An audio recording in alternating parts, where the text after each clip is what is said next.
decisions out of that. Very different as a friend. Well, choices. Choice is one of the ways that we participate with God in making transformation in our lives, if you think of it. Because when I make choices and work with God on that, I am making significant change in my life. I'm allowing God to make transformation in my life. You know, we wish we had a box. Wouldn't it be nice if you had a box? And, when I need love from my friends, or I can just go to that box and pull that out and pull out a little love, and I can love on somebody. Or I need to be compassionate today and empathetic with somebody. I'll just go to my little box and pull out some empathy and just wipe that on my peanut butter and jelly sandwich. Life will be good. But that's not how it works, is it? In fact, there's really nothing in the box that I don't put in there. And if you want love in your relationships, if you want courage to face your fears, if you want prayer of faith to take life by storm, you're going to have to put something in the box. Because it's an empty box. It doesn't just happen.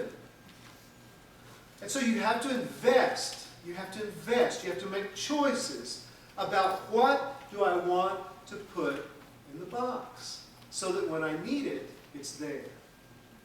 And so that's that idea of caring for our soul. Our soul is about knowing what we really want.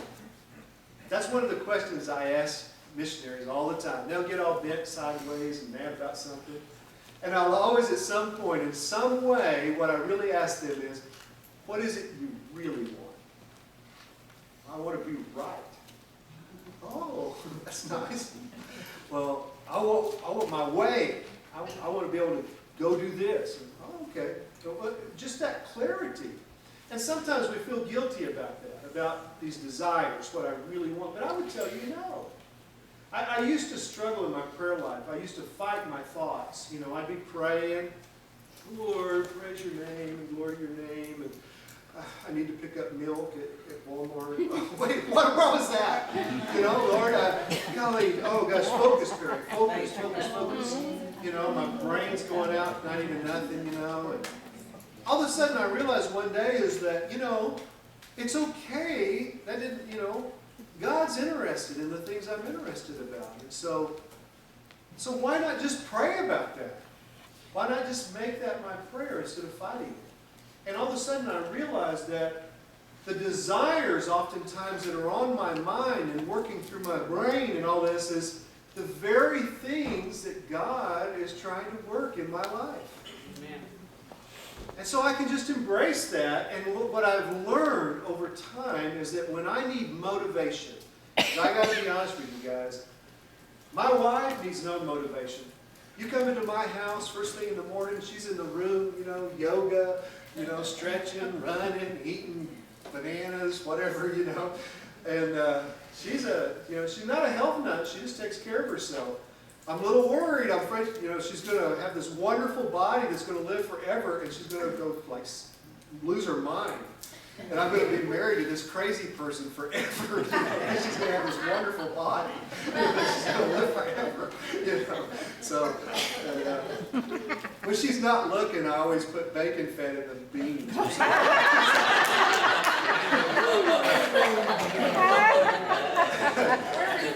Yeah.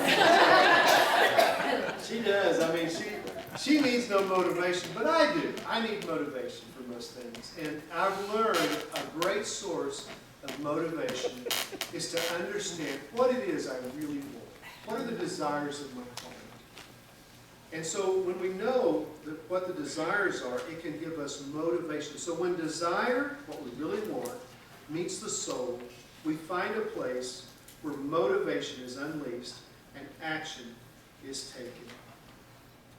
The very fact that we want something is evidence that God is doing something in our life. Listen to this passage and then we'll go on our break. Matthew 11:28 through 30. This is out of the Message. Are you tired Are you worn out? Some of you got here at midnight last night. I know that's true for your case. Burned out on religion? Come to me. Get away with me, and you'll recover your life. I'll show you how to take a real rest. Walk with me and work with me. Watch how I do it. Learn the unforced rhythms. I love that. Forced rhythms of grace. I won't lay anything heavy or ill-fitting on you. Keep company with me, and you'll learn to live freely and lightly. You know, taking care of your soul, you have to care about it. You have to make a choice. This is something I want to do. It's got to take a priority.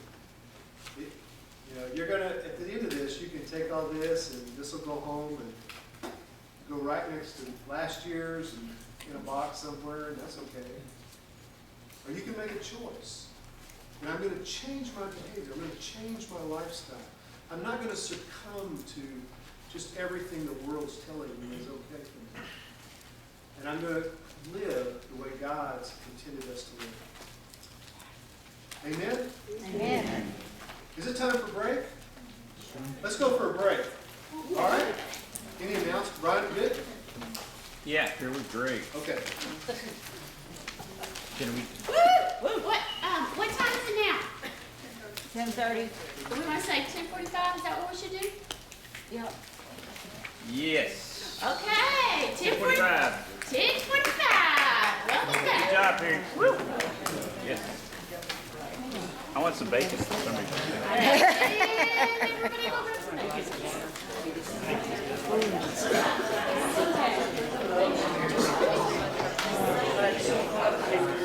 Take this arm here.